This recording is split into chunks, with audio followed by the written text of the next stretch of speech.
Hello everyone, welcome back to my channel. Guys, अगर आप मेरे चैनल पर नए हो तो प्लीज़ चैनल को सब्सक्राइब कर देना। वीडियो अच्छा लगे तो लाइक करना, कमेंट करना, शेयर ज़रूर से कर देना। तो हम अपने फैन फिक्शन का नेक्स्ट पार्ट स्टार्ट करते हैं।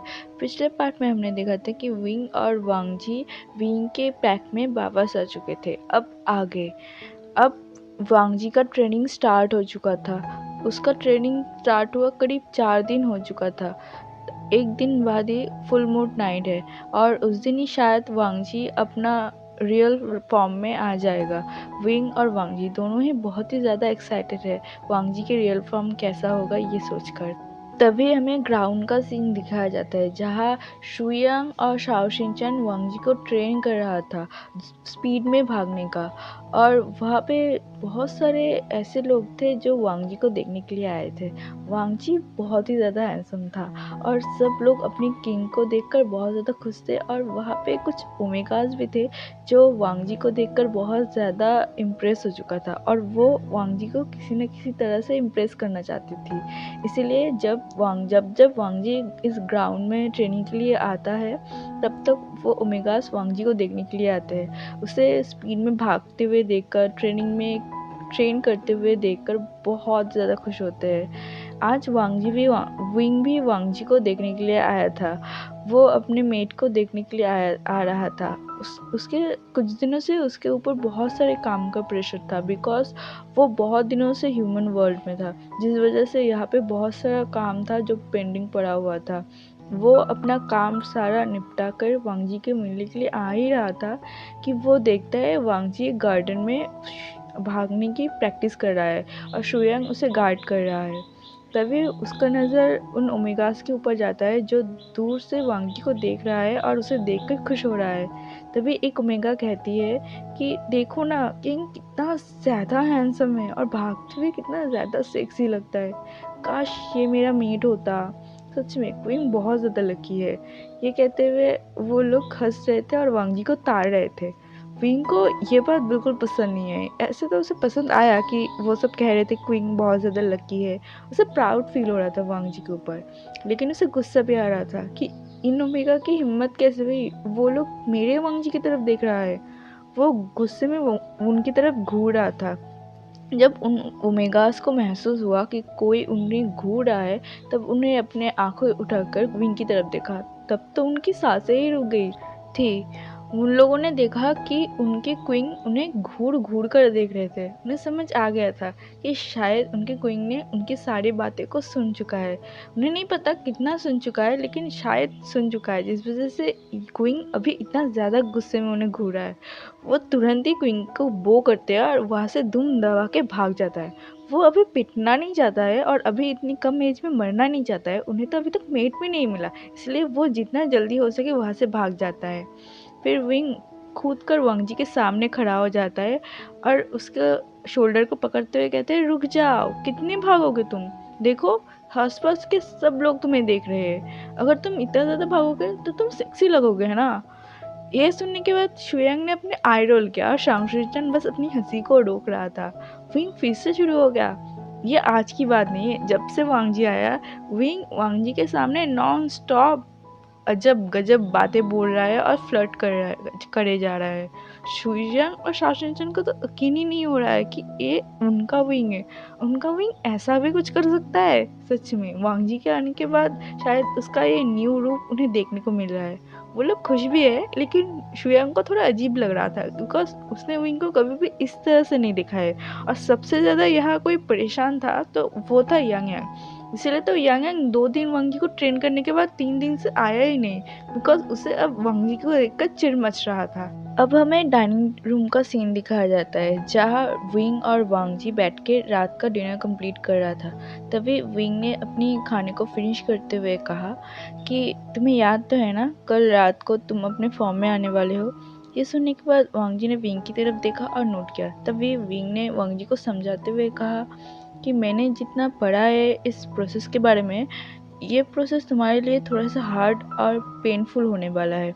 शायद तुम्हें थोड़ा सा पेन होगा, लेकिन मुझे पूरा यकीन है तुम ये सब सह लोगे।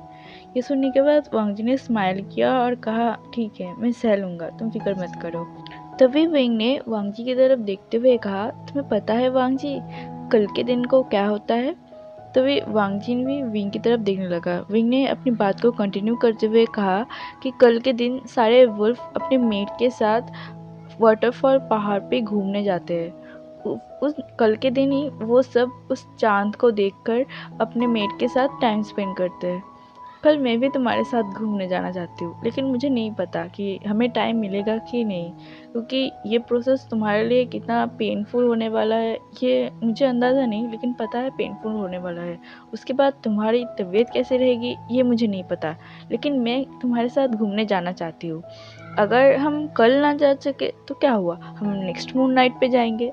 ऐसा कहते हुए वो वांग जी की तरफ देखकर स्माइल करने लगा। वांग जी भी विंग देखकर स्माइल किया और कहा, अगर मैं ठीक रहूँगा तो हम कल ही घूमने जाएंगे। विंग ने भी उसे देखकर नोट किया। अब हमें वाटरफॉल पहाड़ के सामने का सीन दिखाया जाता है, जहाँ विंग और शाओ शिनचैन सामने खड़े हुए थे और वांग जी, शुयांग और यांग यांग भी वांग जी के साथ खड़े हुए थे।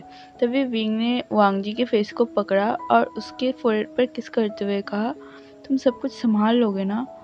मुझे पता है ये सब तुम्हारे लिए हार्ड होने वाला है, लेकिन मैं तुम्हारे साथ नहीं जा सकता। यांग यांग और शुयांग तुम्हारे बहुत अच्छे से ध्यान रखेगा और मुझे पता है तुम ये सब बहुत ही स्मूथली कर सकते हो। तुम कर सकते हो। आज तुम अपने रियल फॉर्म में आने वाले हो। मैं सच में बहुत ज़्यादा एक्साइटेड हूँ तुम्हें उस फॉर्म में देखने में।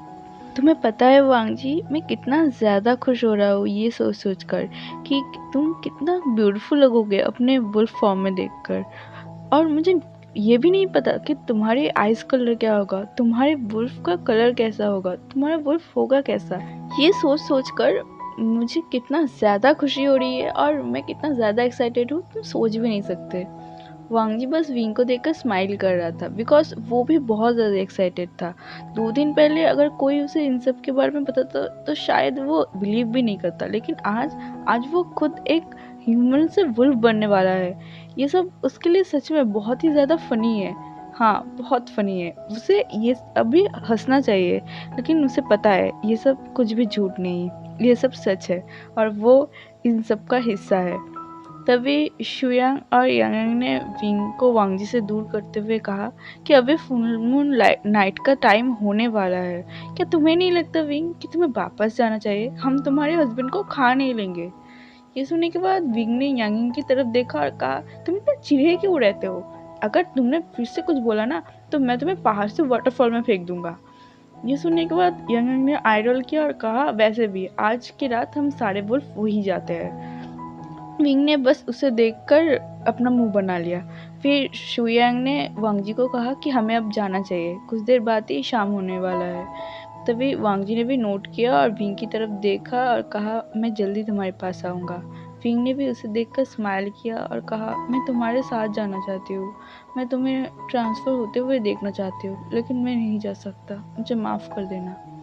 वांग जी ने भी विंग के सिर पर अपना हाथ फहराया और कहा, हम फिर से यहाँ आएंगे और एक साथ आएंगे मेरे वुल्फ रूप में वापस आने के बाद। ये सुनने के बाद विंग ने भी स्माइल किया। फिर शाओ शिनचैन ने विंग के हाथ को पकड़ा और उसे लेके पैक के अंदर जाने लगा। वांग जी भी शुयांग और यांग यांग के साथ पहाड़ के ऊपर चला गया।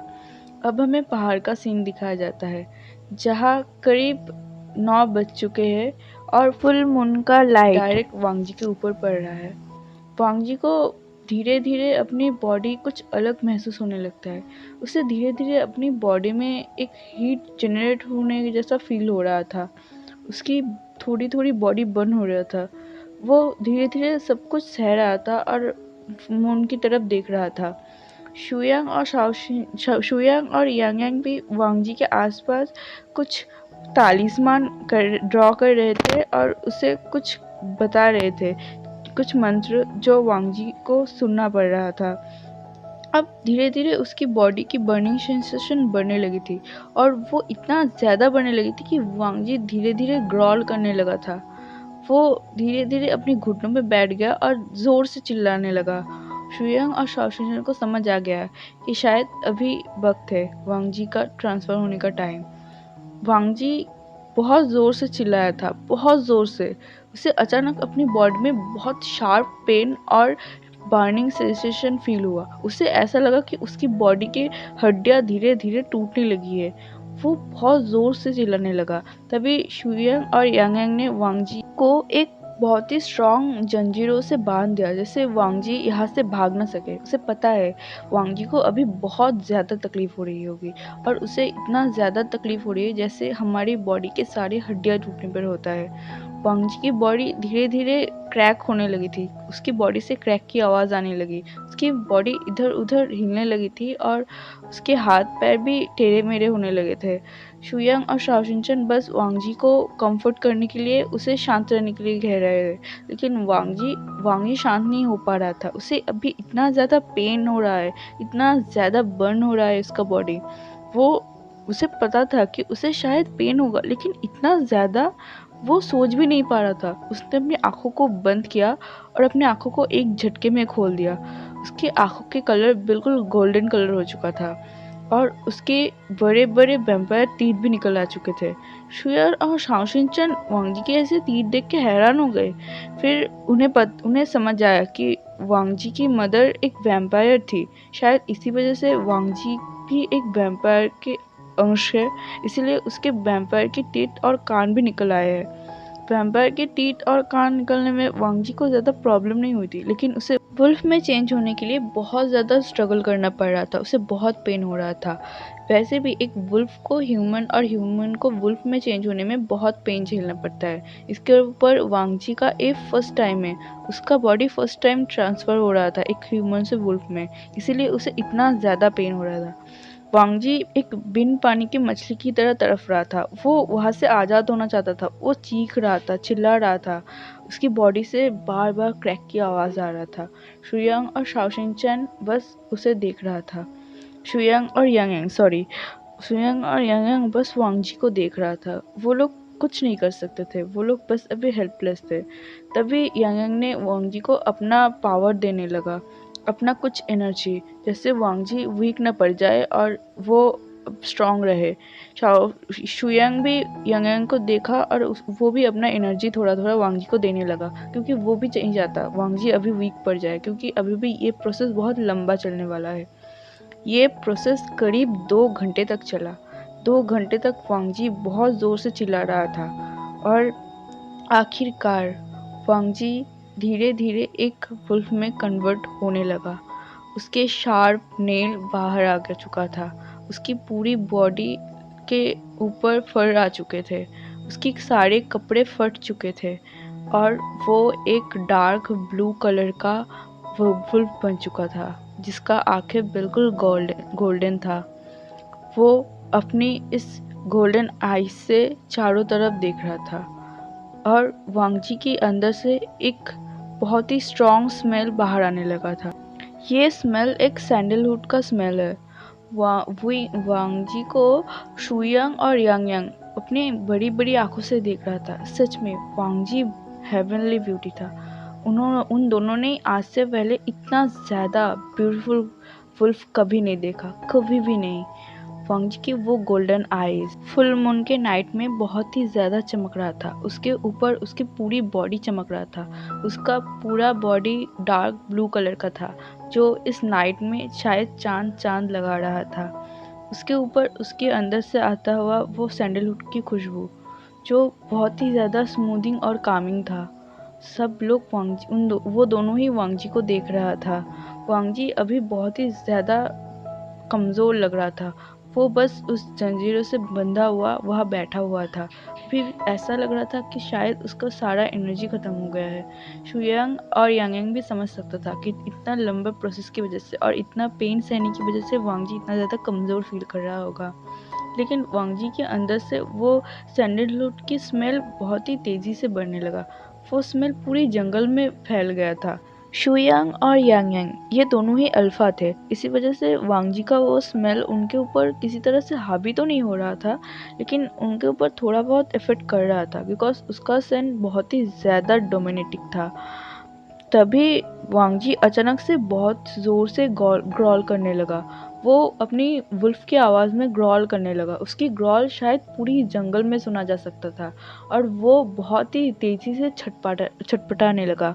वो उस बैरियर को तोड़ने ही वाला था कि शुयांग और शाओशिनचैन ने उस जंजीर को पकड़ लिया, क्योंकि वो अभी वांग जी को छोड़ने देना नहीं चाहता था। उन्हें समझ नहीं आ रहा था कि अचानक से क्या हुआ। तभी यांग यांग ने कहा, क्या क्या वांग जी का रट आ चुका है? तभी शुयांग ने यांग यांग की तरफ देखा और यांग यांग ने भी शुयांग की तरफ देखा और कहा, ऐसा हो सकता है बिकॉज वांग जी इतने समय बाद अपने फुल पावर को पा चुका है, तो शायद ऐसा हो सकता है कि वांग जी का अल्फा उसके मेट को अभी मार्क करना चाहता है, इसलिए उसने ही जानबूझकर अपने रट को इतना जल्दी ले आया। तभी यांग यांग ने कहा कि नहीं, हम इसे नहीं छोड़ सकते, नहीं तो वो विंग को हार्म कर देगा। ऐसा कहते हुए वो उस जंजीरों को और ज़ोर से पकड़ने लगा। तभी शुयांग ने कहा कि तुम बेवकूफ़ मत बनो, विंग और वांग जी एक दूसरे के मेट है, वो दोनों एक दूसरे को हार्म क्यों करेंगे? और वांग जी विंग से प्यार करता है, उसके अल्फा भी विंग से प्यार ही करता होगा। तुम छोड़ो, अभी वांग जी को विंग का ज़रूरत है। लेकिन यांग यांग बिल्कुल उसे छोड़ने नहीं देना चाहता था। उसे बहुत डर लग रहा था कि ये वांग जी उसका दोस्त को हार्म नहीं कर दे। यांग यांग विंग का बहुत अच्छा दोस्त था और वो अपने दोस्त को हार्म होते हुए नहीं देख सकता, इसलिए वो उस जंजीरों को और ज़्यादा टाइटली पकड़ रहा था। तभी वांग जी ने अपनी पूरी पावर का इस्तेमाल किया और यांग यांग को दूर फेंक दिया। उसने उस जंजीरों को भी तोड़ दिया था।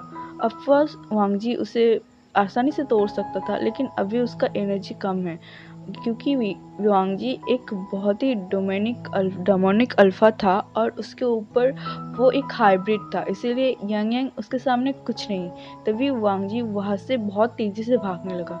यांग यांग ने भी अपने वुल्फ रूप में आ गया और वहाँ से तेज़ी से भागने लगा। शुयांग भी यांग यांग के पीछे भागने लगा और उसे रोकने की कोशिश करने लगा। उसने कहा, रुक जाओ यांग यांग, उसे मत रोको, वो अभी रट में है। तुम्हारी बेवकूफ़ी की वजह से बहुत लोग हार्म हो सकते हैं, रुक जाओ। लेकिन यांग यांग शुयांग की बात नहीं सुनते हुए वो वांग जी के पीछे करने लगा। वांग जी बहुत ही तेज़ भाग रहा था और वो उस फॉक्स पैक की तरफ भाग रहा था। वो विंग की महल की तरफ भाग रहा था। यांग यांग को भी समझ आ चुका था। वो भी वांग जी को पकड़ने के लिए बहुत ही तेज़ भागने लगा।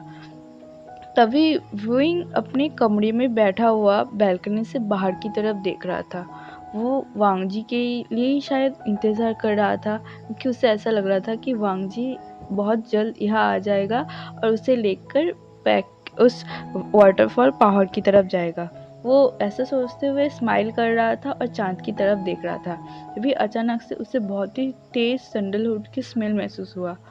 वो थोड़ी देर टाइम के लिए शॉक हो गया, क्योंकि ये स्मेल तो एक अल्फ़ा की है और अभी इतनी रात को कोई अल्फ़ा उसके महल में क्या कर रहा है? उसके महल में स्ट्रिक्टली मना किया है कोई बाहर के अल्फ़ा, बस शुयांग और यांग यांग ये दोनों अल्फ़ा ही अलाउड थे और विंग को इन दोनों का स्मेल ही बहुत अच्छे से पता है, इसीलिए वो अपनी आधा फॉक्स के रूप में आ चुका था और अपनी प्रोटेक्टिव मोड में आ चुका था। वो पीछे घूमता है, तभी देखता है कि वहाँ एक वुल्फ खड़ा हुआ है। उस वुल्फ को देखकर विंग हैरान हो जाता है। उसने आज से पहले इतना ब्यूटीफुल वुल्फ कभी नहीं देखा, कभी नहीं। उस वुल्फ का पूरा शरीर का कलर डार्क ब्लू कलर का था और उसकी आंखें बिल्कुल गोल्डन था। वो वुल्फ काफ़ी बड़ा था। विंग को तो एक टाइम के लिए उस वुल्फ को देखकर अपनी नज़र ही नहीं हटा पा रहा था। फिर दूसरे ही टाइम उसे याद आया कि इस वुल्फ से कितना ज़्यादा सैंडलवुड की स्मेल आ रहा है और ये एक अल्फ़ा की स्मेल है। इसलिए विंग ने ग्रॉल किया और कहा, कौन हो तुम और यहाँ क्या कर रहे हो? तभी वांग जी विंग के पास गया और उसकी हाथों की तरफ झुक गया। विंग को तो पहले समझ नहीं आया, फिर वो भी वांग जी की तरफ थोड़ा सा झुक गया और फिर उसके सिर पे हाथ रखते हुए कहा, क्या तुम वांग जी हो? ये सुनने के बाद वांग जी ने विंग के हाथों पर लिक किया और उसकी टमी पर अपना फेस रब करने लगा। विंग को बहुत ज़्यादा हैप्पीनेस फील हो रहा था। उसने वांग जी को गले लगा दिया और उसके फर को सहलाते हुए कहा, मैं बहुत ज़्यादा खुश हूँ। मुझे सच में यकीन नहीं हो रहा है वांग जी कि ये तुम हो। तुम कितने ज़्यादा गॉर्जियस और खूबसूरत हो।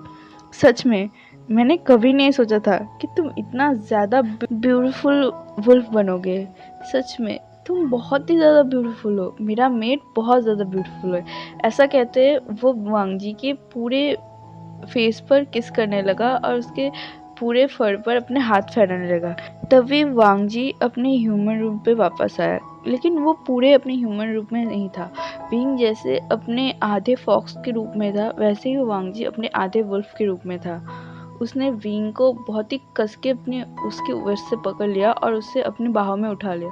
विंग को तो समझ ही नहीं आया अचानक से वांग जी ने ऐसा क्यों किया। उसने वांग जी की तरफ देखा और कहा, वांग जी तुम क्या कर रहे हो। तभी वांग जी समय को बर्बाद न किए हुए वहां से तुरंत ही निकल गया। शुयांग और यांग भी वहां पहुंच गया था। वो विंग को कुछ कहने ही वाले थे, यांग कहने ही वाला था कि विंग उससे दूर, लेकिन उससे पहले ही वांग जी वहां से बहुत तेजी से भागा था और चारों तरफ अपनी स्मेल को फैला दिया था। यांग को बहुत गुस्सा आ रहा था इस वांग जी पर, लेकिन वो अभी कुछ नहीं कर सकता बिकॉज वांग जी वहां से जा चुका था। शुयांग भी यांग को देखकर हंस रहा था बिकॉज वो यांग के ये स्ट्रगल देख सकता था। विंग वांग जी की गोद पे था। तब उसे अचानक से रियलाइज हुआ कि वो अभी उस वाटरफॉल पहाड़ की तरफ जा रहा है। उसने वांग जी की तरफ देखा और कहा, वांग जी क्या तुम अपने प्रॉमिस को पूरा कर रहे हो। ऐसा कहते हैं वो वांग जी के नेक को और ज़्यादा टाइटली पकड़ लिया, लेकिन वांग जी ने बस ग्रोल किया। विंग को समझ नहीं आ रहा है और उसे ये भी समझ नहीं आ रहा है अभी कि वांग जी के बॉडी से इतना ज़्यादा सेंट क्यों रिलीज हो रहा है। तभी वो दोनों उस वाटरफॉल पहाड़ की हिल की तरफ चला गया और वांग जी ने विंग को नीचे उतार लिया और विंग को बहुत ही कस के पकड़ लिया और उसके आंखों में देखने लगा। विंग भी अभी वांग जी के आंखों में देख रहा था। वांग जी की आंखें बिल्कुल गोल्डन था और बहुत ज़्यादा शाइन कर रहा था। विंग थोड़ी देर तक वांग जी की आंखों में ही देख रहा था, फिर अचानक से उसे कुछ महसूस हुआ और उसने वांग जी की तरफ देखते हुए कहा, वांग जी क्या तुम अपने रथ में हो। तो चलिए एवरीवन, मैं अपने पार्ट को यही रोकती हूँ। मिलते हैं नेक्स्ट पार्ट में, तब तक के लिए बाय बाय। तो देखते हैं कि वांग जी रट में विंग के साथ कैसा बिहेव करता है और विंग भी कैसे रट में वांग जी को हेल्प करता है। तो अगर आपको ये फैन फिक्शन अच्छा लगा तो प्लीज़ लाइक करना, कमेंट करके मुझे ज़रूर बताना कि आपको ये फैन फिक्शन कैसे लग रहा है। बाय।